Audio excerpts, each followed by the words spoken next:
Yo, what is good, everybody? It is your boy, Golden Falls, Golden What Ifs, whatever you want to call me, and I am back. This is part 4 of What If Deku Was Like Akaza, and as always, if you enjoy, please show some love, leave a like, leave a sub, leave a comment down below. We have quite a bit to go into today, so I want to just get right into the what if, so let's get it. Izuku Midoriya, All Might, and Katsuki Bakugo take on All for One live broadcasting to Japan. Now, this fight, in kind of an overarching idea, is not a very close one. All Might himself was able to defeat All for One in a different world, but now with the assistance of someone like Izuku Midoriya and also a little bit of assistance from Bakugo, it seems like everything is stacked up against All for One pretty heavily. But the only trick that All for One has up his sleeve is basically his only opening would be trying to end Bakugo or have somebody save him. Now, he would look for this opening, shooting black tendrils at Bakugo, but that opening would not be enough for him to actually defeat or kill somebody on the hero's side of the floor. But there's something, at least something very, very deep in his bag of tricks that he knows that may or may not come to fruition, well, in a little bit. And he knows that even if he goes to prison right here and right now, maybe, just maybe, his ideals and his ideas will carry on sooner than you could possibly imagine. Now, All for One would be defeated with a United States of Smash, and also Izuku Midoriya following up with his own solid punch to All for One as well. They would land a critical blow, knocking out All for One.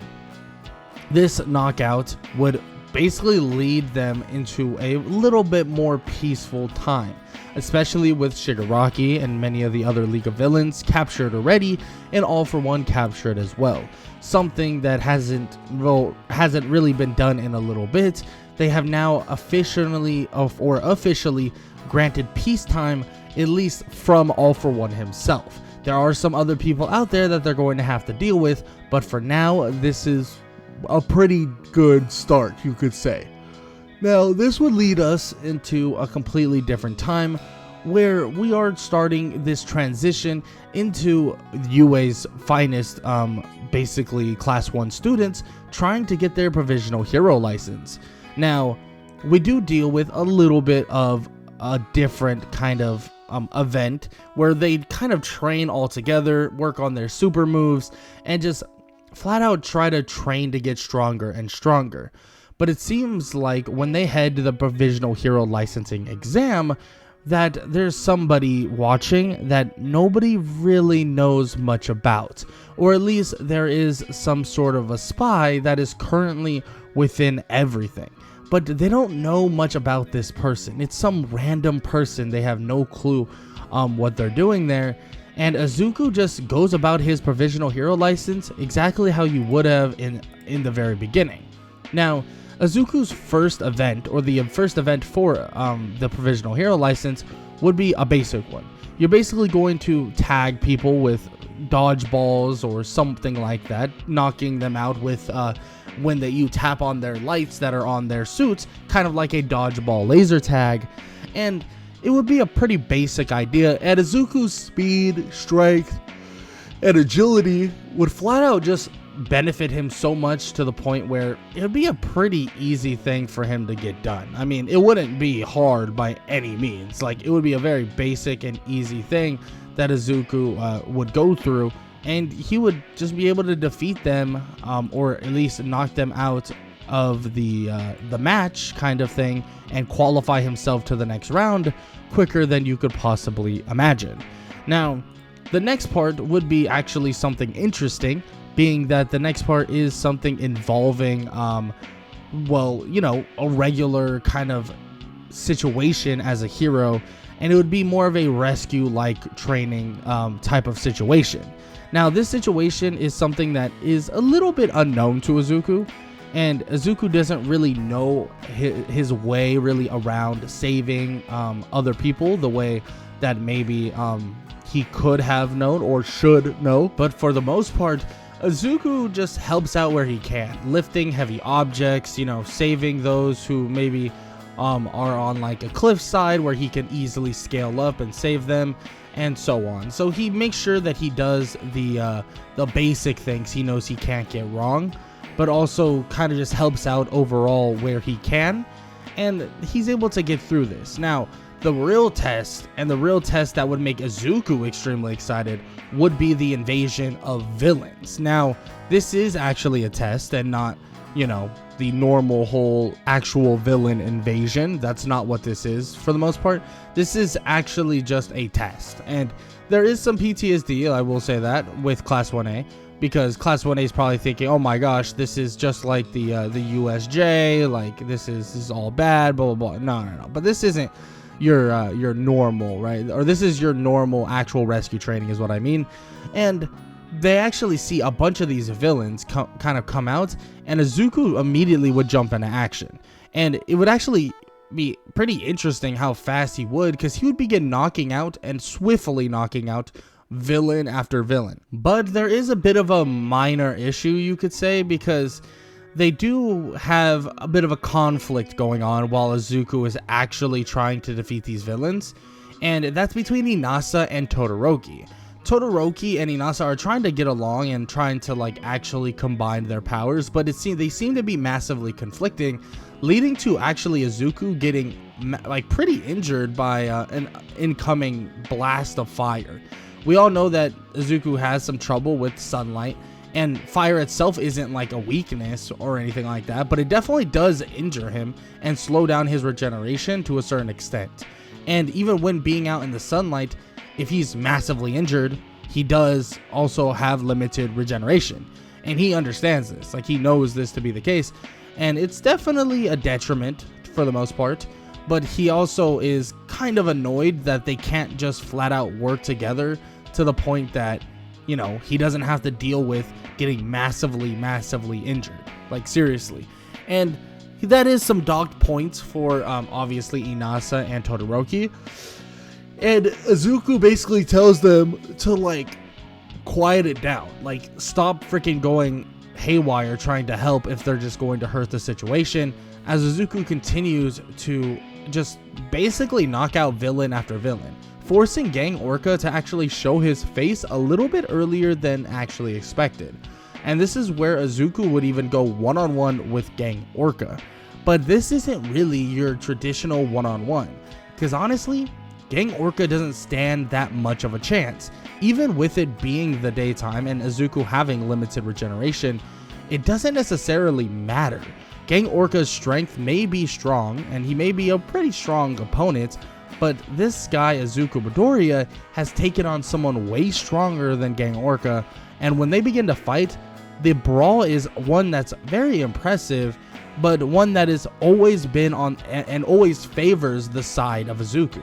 There's never a time where Izuku falls short, or never a time where he's, you know, not as close as he should be in terms of defeating him. And eventually it leads to the timer running out, where Gang Orca is literally tired out by the fight with Izuku, and Izuku looks completely fine. I mean, he does look a little bit winded, because normally he does have flat out infinite stamina, but unfortunately in the peak sunlight and stuff like that, it doesn't really help his stamina to a large extent, and it does kind of lower his stamina to a certain extent, of course. Now, this would lead Izuku to obviously passing. I mean, he gets his provisional hero license exam, but obviously some of his other classmates, being that of like someone like Bakugo, and then also Todoroki, and then obviously Inasa being part of a different class, but still Inasa as well, would obviously fail, you know, and that would be unfortunate, but that is kind of what happens in the original version of it anyways. And basically he's kind of just, or they kind of have just failed like normal, just in a mildly different way. Now, Izuku would now have his provisional hero license, and this would lead to them continue their training. But Izuku does have a choice here, like who does he want to work with more specifically, right? And there is some really good options, and there actually is somebody, and it's actually 3 people, that want to talk to them about those options, being that of the big 3. And this is Tamaki, Nejire, and also Mirio.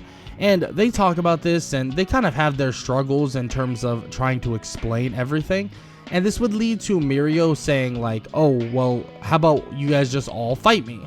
And of course, this is never going to be something that Izuku leaves down. Like, he is 100% wanting to fight Mirio.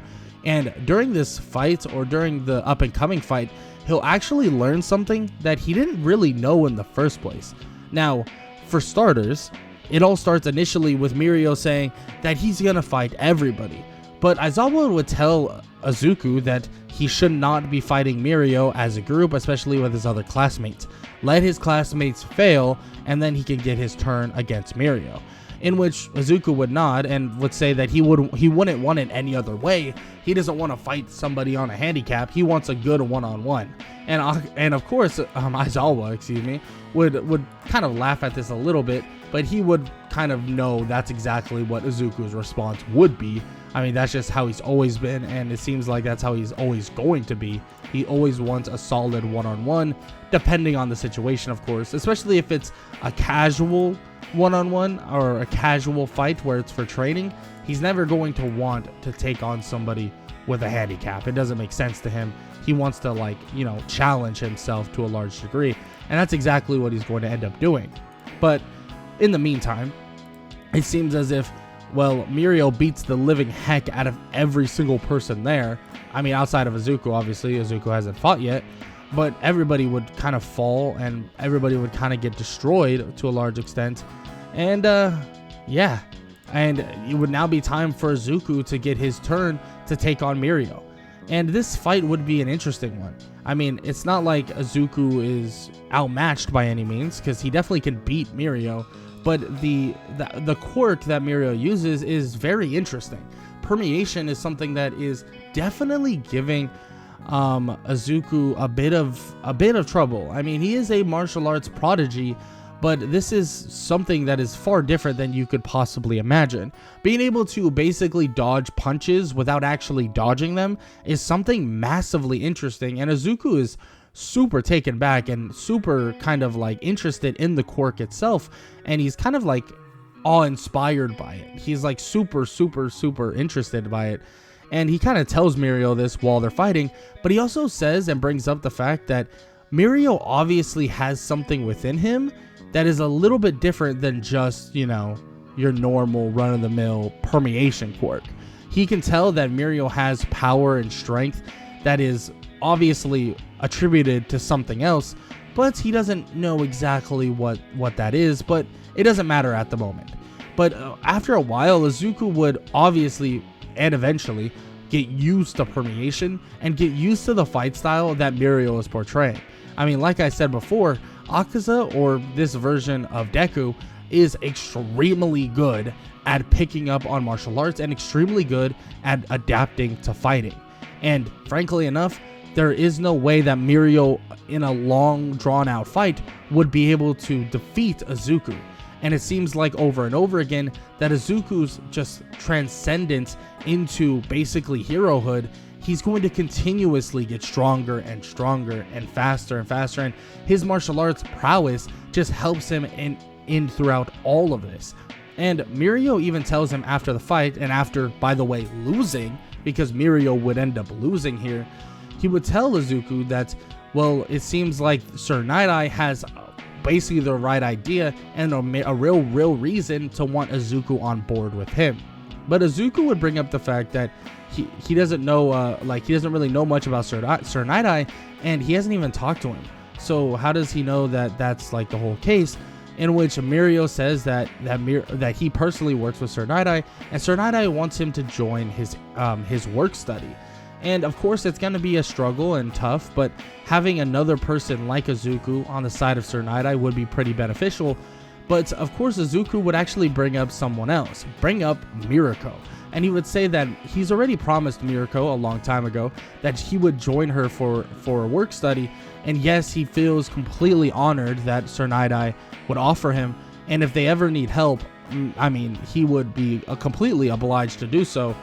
But he does want to stick with Mirko, and he apologizes for this. And of course, Mirio's like, hey, like, this is not something to apologize for. This is, I mean, it's pretty impressive that you have that loyalty. And of course, this would lead to Izuku taking up a work study with someone that he already interned with, being that of Mirko. Now, how much can he actually learn from Mirko at this point? Probably not as much as you would possibly think, but a team up with Sir Night-Eye is bound to happen. I mean, at the end of the day, we are dealing with someone, or we are dealing eventually with someone very, very, very terrifying in that of, well, the one and only Overhaul. But for now, he continues his training with Mirko, continues getting stronger, and so on and so forth, and awaiting basically that call from Sir Night-Eye. And now it's time to more or less take on this whole Overhaul incident. And this would lead Izuku to actually going on collabed patrols, and would kind of go on these patrols with Mirio, and also just be kind of looking out for the one and only Overhaul. Now, there's no guarantee that you're going to find Overhaul, like, by any means. Like, and frankly, there's probably a very slim chance that you're going to find Overhaul, like, ever. And that would be the case because Overhaul's been kind of out of the limelight and out of the kind of initial area, or flat out just out of, like, the idea, or even out of kind of the central place that you would kind of be looking for him just right off the bat, right? Overhaul is not someone that you just run into on every occasion. That's just not the case. Overhaul is very good at covering his tracks, but what he can't actually kind of predict for is Eri getting away and getting out of there. And guess what? Now he's dealing with a totally different issue, because on a patrol with Izuku and Mirio, Overhaul runs into the one and only Izuku and Mirio. And yes, Mirio initially would be like, oh, let's chill out, let's try and not go too far ahead of ourselves here. But of course, that's not okay with Izuku. Izuku sees a little girl, yes, a little girl in danger, and that man jumps into action quicker than you could possibly imagine. And he begins to lay an onslaught on Overhaul, immediately pushing him toward a darker alleyway, and actually making it so that he's underneath like a barricade of some sorts, where the sunlight is actually not hitting him. He begins to just lay an onslaught on Overhaul, and he basically tells Mirio to get out of here and take Eri immediately to a hospital or somewhere safe right now. And he begins to beat on Overhaul, beat him down senseless, until Overhaul would just lay a tiny scratch on him and blow off part of Izuku's body. But guess what? Izuku's regeneration is not limited right now, and he begins to grow back his limbs instantaneously, and Overhaul is completely shocked, thinking that this guy right here is what truly shook up the villain world, and he's really going to let him basically kill him right now. Like, he needs to do something ASAP, or he's really going to die right now. In which Izuku continues to beat on Overhaul, his stamina, like Overhaul stamina, being drained entirely, and Overhaul signals for somebody to actually help him, and eventually he does get that help, because Izuku feels this kind of bullet shoot toward him, and he tries to dodge it, but unfortunately unable to dodge it, it lands right in his leg. And as it does, Izuku can feel something within his body, and then he looks up at Overhaul, and immediately Izuku would cut off his own leg and grow it back. Overhaul would be completely taken back by this, how quick a kid can think, and on top of that, how quick he's ready to go no matter what. And there is no hesitation in Izuku's eyes. There is no hesitation, not even one little bit. And I mean, that comes from just natural instinct, martial arts, but also the fact that he's trained with Mirko. Mirko has no hesitation in doing things like this, and she knows the repercussions of not doing it. So the fact is, there is no way that Izuku would allow his quote-unquote quirk to be erased, even if it can be erased, because he felt something deep within, that something was spreading throughout his body. He didn't know what it was. He didn't know if it was a quirk erasure. He didn't know if it was some sort of poison that would kind of degrade his body. He doesn't know, but he didn't care. He knows how well he can regenerate, so he just sliced off his leg immediately and just went on to the very next thing that he had to do, because he knew that if it was something bad, that he needed to handle it right then and right there, and that's exactly what he did. Now, this would lead to Overhaul and the other guy getting captured, and Izuku would kind of drag them in as they would put quirk canceling cuffs on them, and not too long later, they would actually siege Overhaul's kind of whole base of operations, and luckily enough, every single person in there was seized and captured. And it seems like everything is going amazing. Everything is going fantastic, right? Izuku gets to go back and basically team up with his classmates in a bit of a class 1A versus class 1B type of training, and everything is going kind of perfectly. Izuku is kind of just going through everything, going through all these emotions pretty easily, and the training with his classmates and so on, it seems like everything is falling in line, as if basically his road to being a hero is going to be flawless. Well, that's exactly what he thought, until one day on patrol, and being a solo patrol, one of his first solo patrols with the Miracle Agency, well, he would walk into an alleyway that he was going to help some people, and he would get blasted with some sort of a ray. Now, this ray would feel very similar to the sunlight, a very concentrated blast that would extremely injure Izuku, even so much so that it would incapacitate him, knocking him out cold, and he would only get glimpses of what was happening. He would fall in and out of consciousness over and over again, as they would concentrate sunlight on him all the time, no matter what, and they would begin to pick through his brain, begin to change him. And as he sees and as he looks up, he sees the same scientist, or the same doctor, quote unquote, that he actually had when they were deducing what his quirk was, as if they knew something was up with this kid and always planned to do this. And it seems as if Izuku's mind begins to go and grow over in a fog, and it begins to change rapidly, as if every single word he's hearing in his own head now is all just orders that he needs to follow. And soon he would blink out of consciousness and then blink back into it, and he would see a ruined city, a city that was torn up and broken from a battle.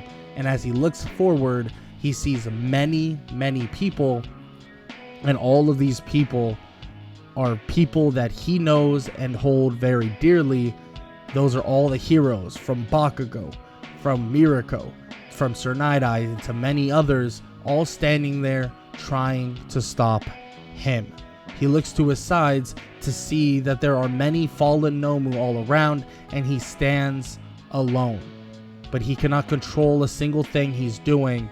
He can feel just this overwhelming sense of lack of consciousness continue to creep in, as he continues to fall out of it over and over again.